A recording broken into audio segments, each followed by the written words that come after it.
Hello বন্ধুরা, তোমরা কেমন আছো? আশা করি সবাই ভালো আছো, আমিও ভালো আছি।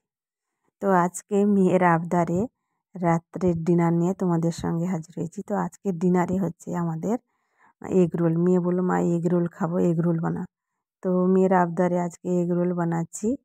তো ভিডিওটা যদি ভালো লাগে লাইক কমেন্ট শেয়ার করতে বলো না, ওই লাস্ট পর্যন্ত ভিডিওটা স্কিপ না করে তোমরা দেখতে থাকো। তো একটা বাটি নিয়ে নিয়েছি, তার মধ্যে লবণ নিয়ে নিয়েছি, লবণে একটু জল দিয়ে দিয়েছি যাতে লবণটা তাড়াতাড়ি গুলে যায়। এরপর আমি ময়দা নিয়ে নিয়েছি। এখানে আমি আন্দাজ মতো নিয়েছি যাতে 3-4 জন খেতে পারে। তো এখানে পুরো 500 মতন ময়দা নিয়ে নিয়েছি। আর অল্প পরিমাণে আমি এখানে আটা দিয়ে দেবো। আটা দিলে আর ময়দা দিলে ওটা কী হয় বলুন তো, ওই ডোটা মানে যখন হবে ভালো হবে। আর এগ রোলের যে রুটিটা ওটা একটু নরম হবে। তো এখানে আমি অল্প সাদা তেল নিয়ে নিয়েছি, রিফাইন্ড অয়েল, আর অল্প চিনি নিয়েছি। তো এই মিশ্রণটাকে আমি ভালো করে হাত দিয়ে মেখে নিচ্ছি যাতে লবণ, চিনি আর তেলটা ভালো করে ময়দার মধ্যে আ মিশে যায়। তো আমি হাত দিয়ে ভালো করে মাখানোর চেষ্টা করছি, ভালো করে আমি মেখে নিচ্ছি।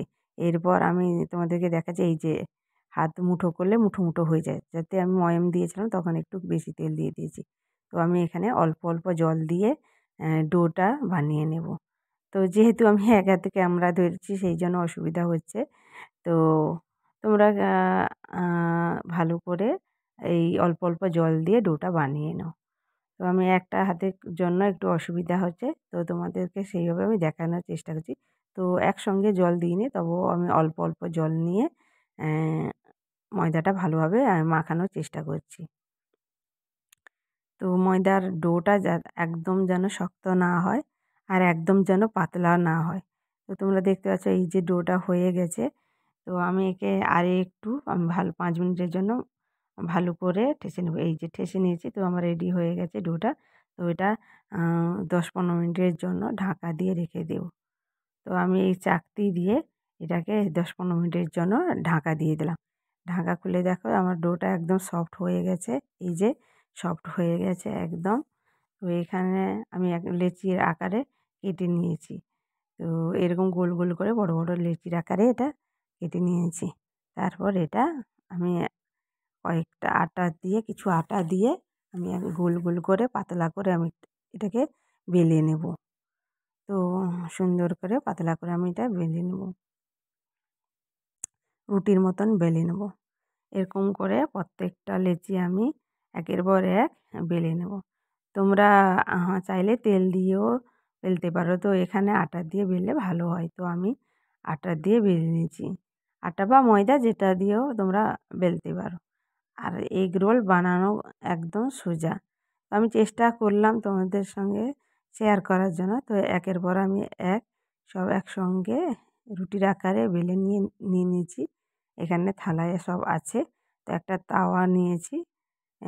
তাওয়া গরম হয়ে গেছে। তো রুটিগুলোকে আমি হালকা ভেজে নেব। একদম পুরো ভাজবো না, হালকা ভেজে নেব। এই যে সব ভেজে আমি একসঙ্গে তুলে রাখবো। একের পর এক এখানে থালায় আমি ভেজে রেখে দিচ্ছি। যত যত আমি এগ রোল করব ততটা আমি হালকাভাবে ভেজে নিচ্ছি। এখানে আমি লবণ আর দিয়ে ডিম দিয়ে ফিটিয়ে আমি এখানে ডিমটা ভেজে আমি এগ রোলটা বানাবো। তো তেল দিয়ে দিয়েছি, তেল গরম হয়ে গেছে। তো ডিমটাকে ফেটিয়ে আমি দিয়ে দিলাম। এই ডিম দিয়ে দিলাম, তার উপরে ভেজে রাখা যে রুটিটা তার উপরে আমি দিয়ে দিলাম। তো আমার আ এরকম করে তেল দিয়ে উলটপালট করে ভেজে নিতে হবে। তো এই একই রকমভাবে সবগুলো আমি ভেজে নেব। যেহেতু তাওয়ার মিডিয়াম ফ্লেমে রাখতে হয়, তো আমি একটু ওটা হাই ফ্লেম করে দিয়েছিলাম। তোমরা মিডিয়াম ফ্লেমে রেখে করবে। তো একইভাবে আমি সবগুলো ভেজে নেব। তো প্রথমে আমি রুটিটাকে ভেজে রেখেছিলাম। তারপর এখানে গাজর নিয়েছি, পেঁয়াজ কুচি নিয়েছি, শসা কুচি করে নিয়েছি এগ রোলের ভিতরে কোটিং করার জন্য। তো সবগুলোকে আমি একসঙ্গে ভালো করে আ মিশিয়ে নিয়েছি।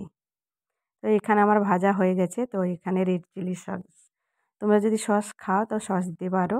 তো তো আমি এখানে সস দিয়েছি আর এখানে শসা, পেঁয়াজ কুচি, গাজর করে রোল রোল করে দিয়ে দিচ্ছি।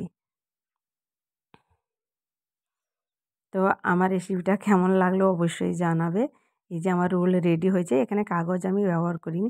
তো মেয়েকে কাগজ দিয়ে দিয়েছি। তো মেয়ে বলল, "মা খুব ভালো হয়েছে।" তো ভিডিওটা দেখার জন্য সবাইকে ধন্যবাদ। ভালো থাকবে সবাই।